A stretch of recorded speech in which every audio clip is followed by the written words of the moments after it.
Psicología y pedagogía, Jean Piaget. La formación de la inteligencia y la naturaleza activa de los conocimientos.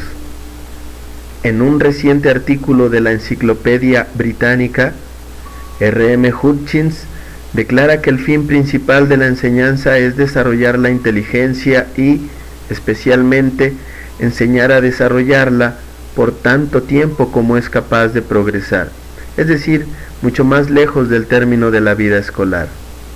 Teniendo en cuenta que los fines, confesados o secretos, asignados a la educación, consisten en subordinar al individuo a la sociedad existente o en preparar una sociedad mejor, todo el mundo aceptará, sin duda, la fórmula de Hutchins. Pero no es menos cierto que esta fórmula no significa aún gran cosa, por cuanto no precisa en qué consiste la inteligencia, puesto que si las ideas del sentido común a este respecto son tan uniformes como inexactas, las de los teóricos varían lo bastante como para inspirar las pedagogías más divergentes.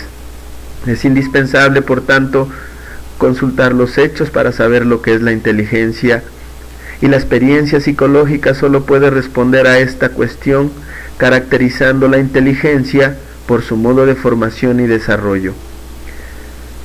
Por eso es en este campo donde la psicología infantil ha proporcionado más resultados.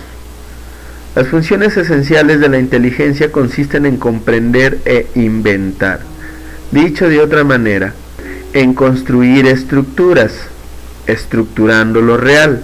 En efecto, cada vez aparece más claro que estas dos funciones son indisociables, ya que para comprender un fenómeno o un acontecimiento, hay que reconstruir las transformaciones de las que son el resultado, y para reconstruirlas hay que haber elaborado una estructura de transformaciones, lo que supone una parte de invención o reinvención.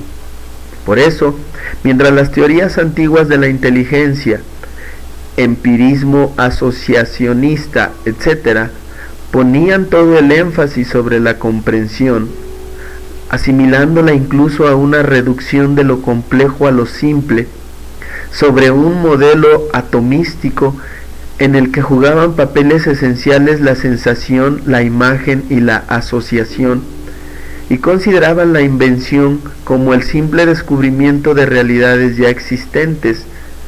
Las teorías más recientes, por el contrario, controladas cada vez más por los hechos, subordinan la comprensión a la invención, considerando esta como la expresión de una construcción continua de estructuras de conjunto. El problema de la inteligencia y con él el problema central de la pedagogía de la enseñanza ha aparecido así ligado al problema epistemológico fundamental de la naturaleza de los conocimientos. ¿Constituyen estos copias de la realidad o asimilaciones de lo real a estructuras de transformaciones? Las concepciones del conocimiento copia no han sido abandonadas por todo el mundo.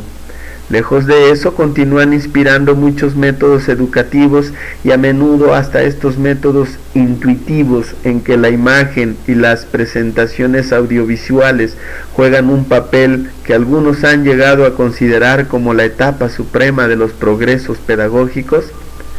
En psicología infantil muchos autores continúan pensando que la formación de la inteligencia obedece a las leyes del aprendizaje, sobre el modelo de ciertas teorías anglosajonas del learning como la de Hull, respuestas repetidas del organismo a estímulos externos, consolidación de esas repeticiones mediante reforzamientos externos, construcción de cadenas de asociaciones o de jerarquía de hábitos que proporcionan una copia fundamental de las secuencias regulares de la realidad, etc.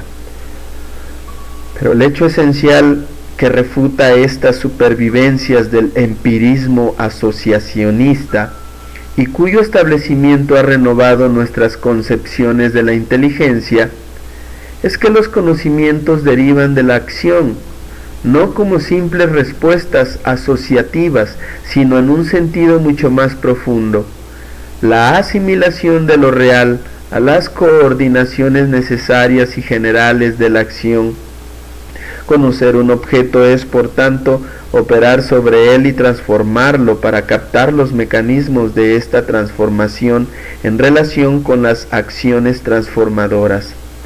Conocer es asimilar lo real a estructuras de transformaciones, siendo estas estructuras elaboradas por la inteligencia, en tanto que prolongación directa de la acción. El hecho de que la inteligencia deriva de la acción, interpretación conforme a la línea de la psicología en lengua francesa desde hace décadas, conduce a esta consecuencia fundamental. Incluso en sus manifestaciones superiores, en las que ya sólo procede gracias a los instrumentos del pensamiento, la inteligencia consiste en ejecutar y coordinar acciones, aunque en este caso sea en forma interiorizada y reflexiva. Las acciones interiorizadas en todas formas acciones, en tanto que procesos de transformaciones, son las operaciones lógicas y matemáticas, motores de todo juicio o de todo razonamiento. Sin embargo, estas operaciones no son solamente acciones interiorizadas cualesquiera, sino que, en tanto que expresiones de las coordinaciones más generales de la acción, presentan también el doble carácter de ser reversibles. Toda operación comporta otra inversa, como la adición y la sustracción, u otra recíproca, etc., y de coordinarse, por consiguiente, en estructuras de conjunto, una clasificación, la serie de los números enteros, etc. De donde resulta que, en todos sus niveles, la inteligencia es una asimilación de lo dado a estructuras de transformaciones, de estructuras de acciones elementales a estructuras operatorias superiores, y que estas estructuras consisten en organizar lo real en acto o en pensamiento y no simplemente en copiarlo.